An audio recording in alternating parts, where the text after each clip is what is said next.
Donc bonjour à tous, j'espère apporter un maximum d'informations sur la santé, sur tout ce qui est en termes de prévention. Voilà. Donc je suis ravie d'être invitée et d'être chroniqueuse, donc j'espère que ça va être une magnifique aventure. Merci Noumi.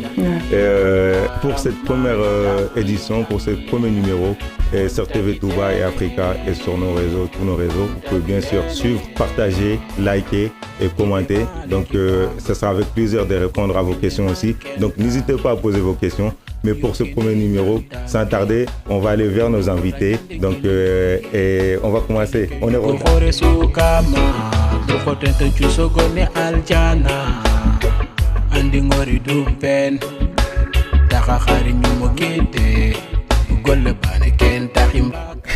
Donc, madame, vous êtes fondatrice d'une association, les Abeilles Solidaires, diplômée d'un Master 2 en finance de marché.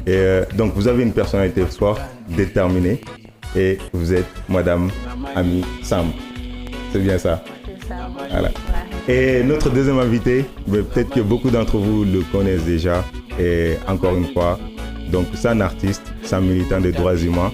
Il est vice-président de l'association RMPS et il a donc DUG en mathématiques et une licence en mathématiques. Voilà, ok. Donc vous voyez, mes recherches sont bonnes. Alors, c'est Kodoro Ousmane Diallo, alias Linky Elka, rappeur et personnalité de Sonikara.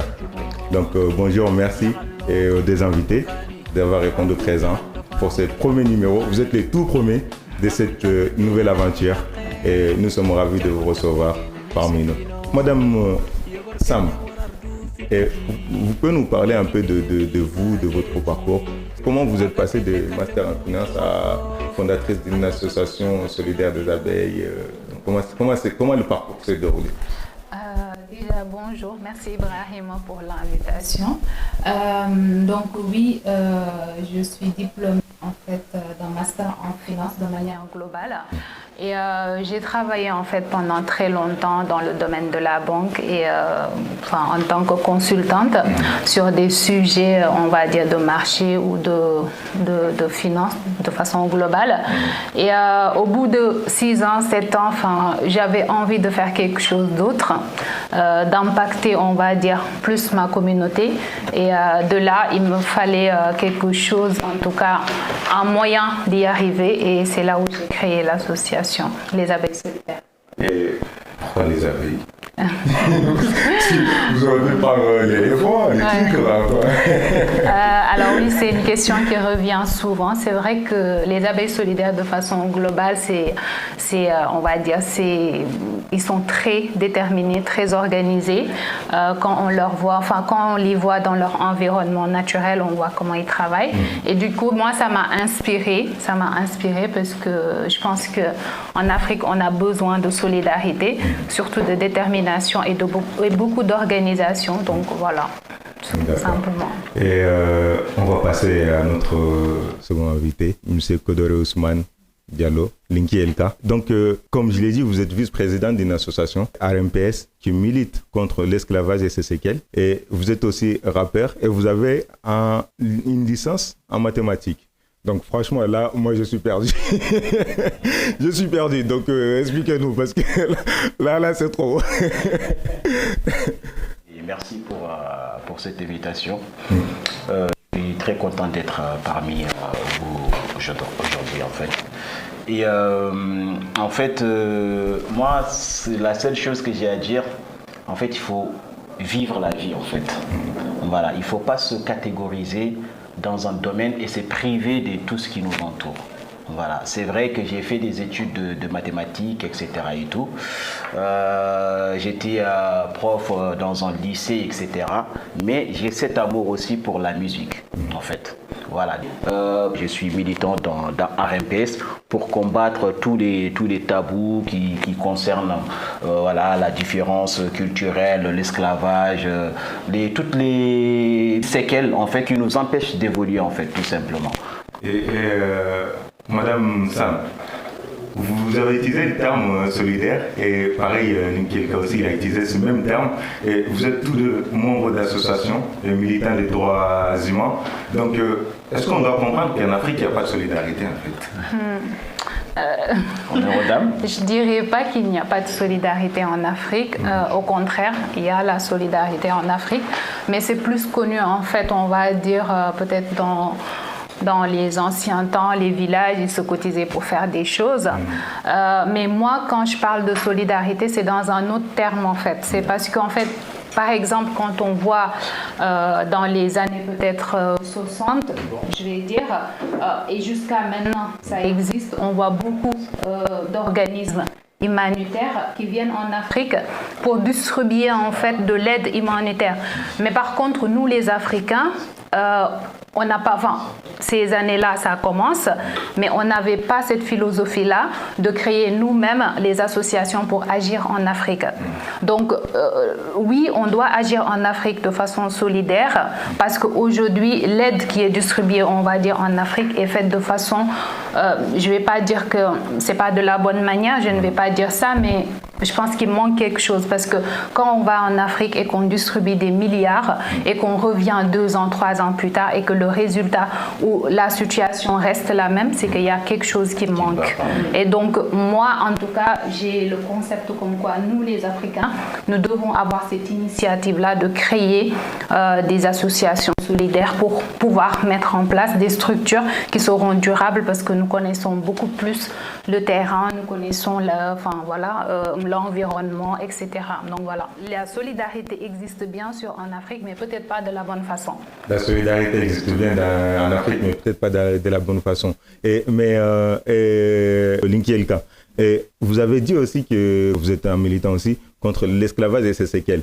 Et Mme Sam vient de parler aussi des séquelles ou en tout cas d'un manque d'organisation par rapport au système. Mais quand vous parlez d'esclavage et des séquelles, il y a beaucoup qui se posent la question, c'est quoi vraiment l'esclavage? En fait, est-ce qu'il y a vraiment un esclavage? Et quand vous parlez de séquelles, c'est quoi les séquelles? Bon, déjà, moi, je pense que le concept ou la définition de l'esclavage devait être revisé encore, en fait. Voilà. Donc, parce que tout de suite, quand on dit esclavage, tout le monde pense que tu as les mains enchaînées, qu'on te fouette, etc. et tout. Donc ça, c'est de l'esclavage qui est visible, tu vois. Tu ne peux pas rater cela. Mais il y a aussi l'esclavage psychologique qui est beaucoup plus dangereux que, tu vois, l'esclavage imposé, visible comme ça, etc. et tout. Malheureusement, certes, il y avait une époque où, surtout en connaissant mieux la société sonicaise, elle était organisée de cette façon-là. En fait, dans cette organisation, il y avait toutes les castes. Et il y avait aussi les castes des esclaves, en fait. Donc ces gens-là, même si ils ne sont pas menottés comme on le pense, mais psychologiquement, dans l'organisation sociale, ils sont attachés, en fait, quelque part. Et ces gens-là, c'est une composante qui doit travailler et en retour, en fait, en échange, ils n'ont pas autre chose qu'à part cet effort physique. Donc c'est eux qui faisaient tous les travaux. Par exemple, quand il y a la fête, même aujourd'hui dans certains villages, quand il y a la fête, il y a cette caste-là qui vient égorger les moutons pour tous les villages, alors que les autres sont là, habillés, propres, etc. Mais c'est la caste des esclaves qui vont courir dans le village pour faire tout le travail pour que les autres puissent manger. Mais aujourd'hui, quand vous parlez des séquelles, mais donc l'esclavage, pourquoi il y a l'esclavage? Justement, comme j'ai dit, le terme doit être redéfini. En fait, pour moi, ça c'est de l'esclavage pur et dur. Voilà. Déjà, il y a la caste. Tu vois, tu peux pas dire qu'il y a une caste d'esclaves et accompagner de tous les travaux qu'ils font et dire que ce n'est pas de l'esclavage. Mais jusqu'à aujourd'hui, ça existe. Jusqu'à aujourd'hui, ça existe. Donc c'est pour ça qu'il y a eu ce mouvement de Gambanaru qui est là pour conscientiser tout le monde et dire attention, le phénomène est là. Et ce phénomène-là doit être combattu si nous voulons une Afrique forte, si nous voulons en Mauritanie forte, etc. et tout, on doit supprimer tous ces petits problèmes-là qui nous dérangent. Et justement, pour avoir cette solidarité qu'elle vient de souligner, il faudrait que toutes les composantes de la société trouvent son compte dans l'organisation sociale. Donc, il y a la solidarité, elle était toujours là, mais elle était servie d'une façon pas convenable à tout le monde. Voilà, parce que il y avait des organisations pour s'occuper de tout ce qui est, on va dire, le besoin, que ce soit alimentaire, que ce soit culturel. Il y avait des organisations comme ça, en fait, déjà dans le village, et ça a été toujours fait de façon, on va dire, solidaire. Mais de l'autre côté, quand on a aujourd'hui, il y a beaucoup de personnes qui sont comme nous, aujourd'hui on est en Occident, donc on a eu toujours cette flash quelque part, c'est dire que, attention, on a été élevé comme ça, on doit continuer à être solidaire, mais cette solidarité-là doit être révisée. On va juste passer à notre chroniqueur. Et Adama, j'aimerais bien savoir, toi en tant que chroniqueur, hein, aussi en tant qu'Africain, et comment tu vois en fait ce que Mme Cham a dit? Est-ce que tu le ressens pareillement? Oui, vraiment, pour commencer, moi j'ai un grand estime pour cette dame-là qui est en face de moi. Parce que pour penser à créer une association pour aider les gens qu'on a laissés dans des difficultés ou des situations un peu dures, voilà, il fallait y penser, quoi. Et si je ne me trompe pas, je crois que votre association, elle est là pour aider surtout les femmes. Voilà, les femmes, ils ont été toujours pris vraiment d'un côté plus bas que les hommes. C'est pareil que son combat qu'il a dit, j'y reviendrai.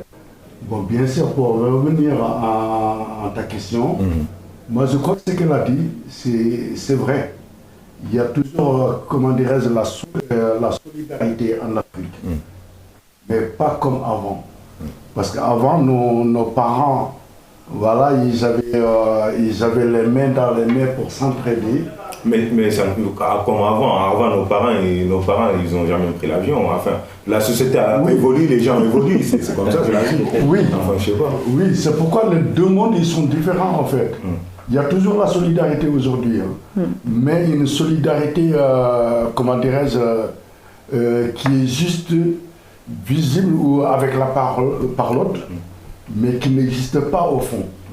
Voilà, tout le monde il dit que les Africains ils sont solidaires, mais notre société elle a changé. Parce qu'avant, comme je l'avais commencé, nos parents, ils avaient les mains dans les mains pour travailler ensemble et faire nourrir ou faire vivre leur famille ensemble. Donc, et chacun a son poste. Les hommes, ils sont là et ils se donnent les mains pour cultiver dans les champs. Les femmes, ils restent à la maison pour s'occuper des enfants et s'occuper du ménage, de la cuisine. Aujourd'hui, ce mode-là, il est assez différent, quoi. Il est assez différent. Et cette solidarité, elle a pris un côté un peu hypocrite. Parce qu'elle reste de nom, mais ça fait mal quelque part. Oui, dis-moi, là, en écoutant Ami, Samb et Linky Elka, et aussi Adama, mais là, en fait, en gros, c'est comme si on disait, en fait, on a le continent où la communauté africaine a été mal influencée ou mal liée. Est-ce que tu partages cette opinion Bon, pas forcément le côté négatif, mais moi je pense qu'il y a différents éléments qu'il faut vraiment voir. Il y a le côté un peu au niveau sociologique, il y a au niveau des migrations, et il y a les gens sur le terrain, comment les gens vivaient. Comme l'un et l'autre, ce que vous expliquez, c'est que les gens, ils avaient une organisation, une façon de vivre et tout. Lorsqu'il y a eu la colonisation, il y a eu un bouleversement. Et n'oubliez pas qu'en termes d'esclavage transatlantique, on a quand même vidé l'Afrique de tous ces hommes forts. Voilà. Et on a vidé aussi peut-être des savants. On ne sait pas. Et en fait, là, on se trouve un peu fragilisé. Et là, il y a aussi l'immigration. Qui part en immigration? C'est les hommes forts, qui restent sur le continent. Les femmes. Et peut-être les plus jeunes, les moins jeunes. Donc moi, je pense qu'il va falloir se donner main à la main, mais... Excusez-moi. C'est vrai que quand on dit que on verse des millions et au bout de 2-3 mois ou même 3 années, rien n'est fait. Parce que c'est en termes d'organisation. Lorsque vous n'avez rien fait, lorsque on arrive, on donne nous les Occidentaux, je mets bien ça entre guillemets, on arrive, on donne de l'argent, on dit aux gens, allez-y, vous allez travailler avec, tout ça. Mais en fait, on ne leur a pas donné le choix. On arrive avec nos idées, donc on impose nos pensées. Voilà ce que je voulais vraiment avancer, c'est qu'il y a différents éléments qu'il faut prendre en compte. Après, il faut pas... il faut quand même avoir l'espoir. Donc les associations comme ça nous ouvre l'esprit et ça donne la chance à ces jeunes qui sont sur le terrain de dire que je peux réussir, je peux créer. Il y a des gens qui sont là, qui nous soutiennent et voilà. Et le fait que nos intellectuels créent des associations et que ça ne vient pas toujours de l'Occident, donc de la personne caucasienne, je suis désolée, je mets bien ça entre guillemets, c'est valorisant. C'est très valorisant. Vous arrivez, vous parlez, déjà il y a la même langue, il y a les mêmes...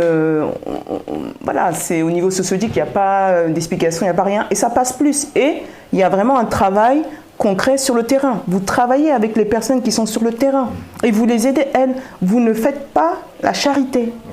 Et je retourne vers nos invités, et en l'occurrence Ami Sam. Et je sais que là, on parle de l'évolution, on parle de l'influence des autres cultures aussi, on parle de la maldistribution, ou en tout cas de la malgestion de certaines ressources. Et tout ça, comme je sais que vous avez un volet éducation aussi dans votre association, les Abeilles Solidaires, et tout ça n'est-il pas un manque d'éducation aussi, ou d'instruction?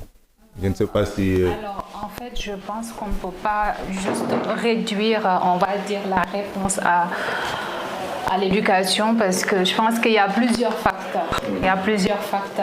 Comme elle le disait tout à l'heure, il y a un problème sociologique qu'on doit aussi prendre en compte. C'est-à-dire, aujourd'hui, je vais juste revenir sur ce qu'elle a dit.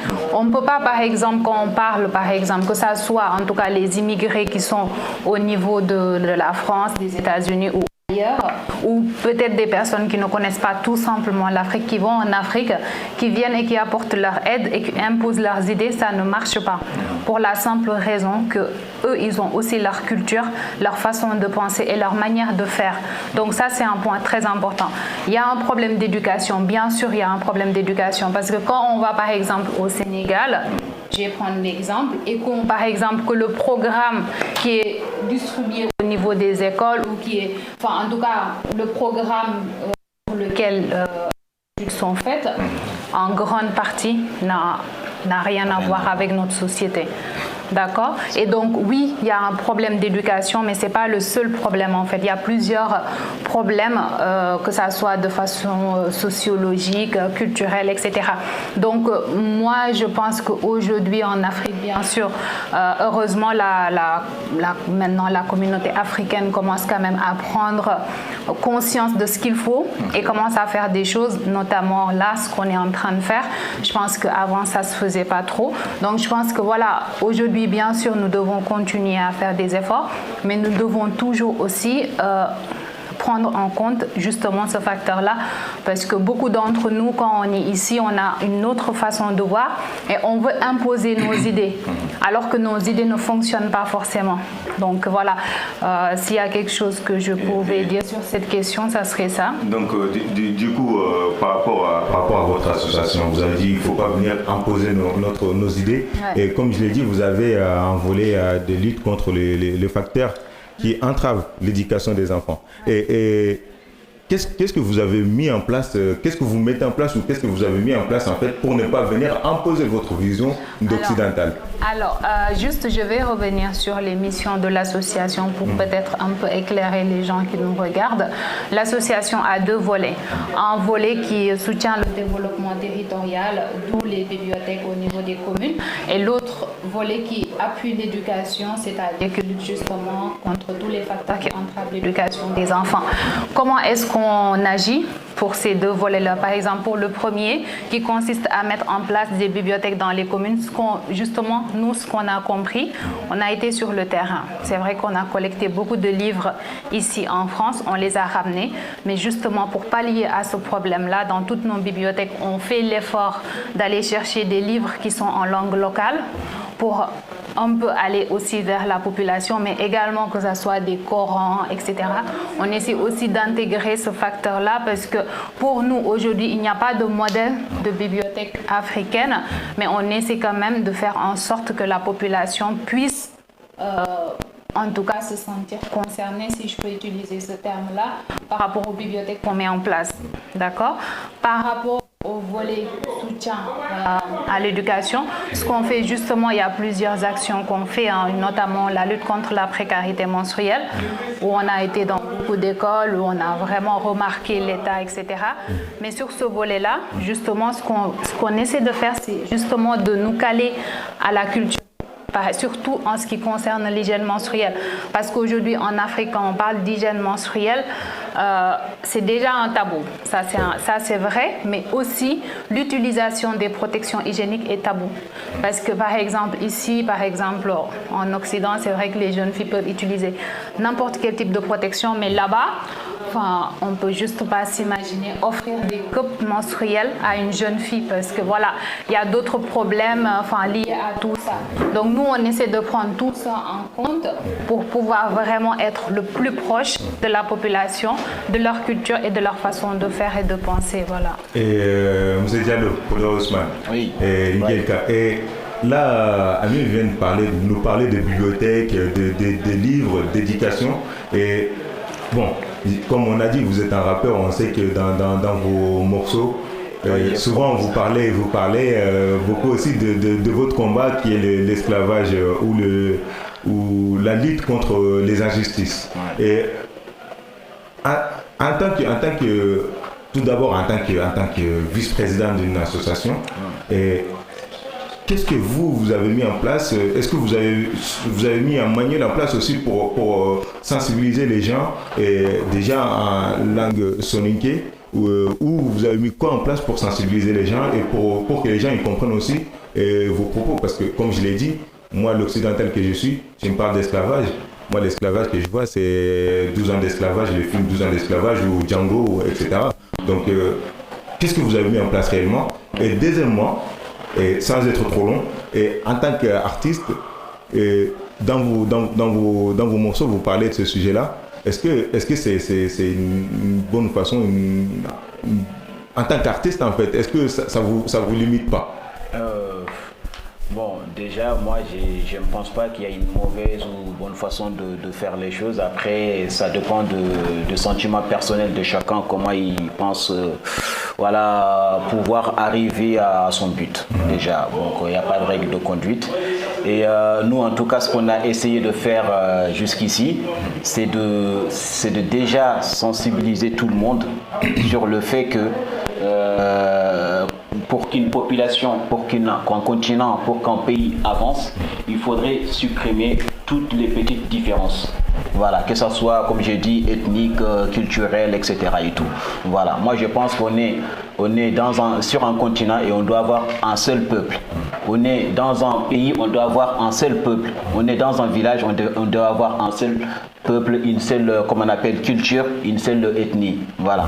Donc aujourd'hui, sur tous les réseaux, on a commencé à sensibiliser les gens pour dire, surtout la population soninkaise, parce qu'on est soninké en Afrique, et de dire qu'il y a cette organisation qui était certes était là. Vous êtes soninké d'Afrique, on n'est pas soninké en Afrique. Comment ça? Vous dites on est soninké en Afrique comme si tous les Africains étaient soninké. Non, je parle de moi et de mon association. Okay, voilà, parce que là aujourd'hui, tous qui sont membres de l'association sont soninké. Okay. Voilà, même si les autres sont sympathiques, nous aident vraiment sur la propagation de notre lutte. Ils sont pas encore membres de l'association. Donc tous les membres sont soninké. En fait, parce que ils comprennent très bien de quoi on parle.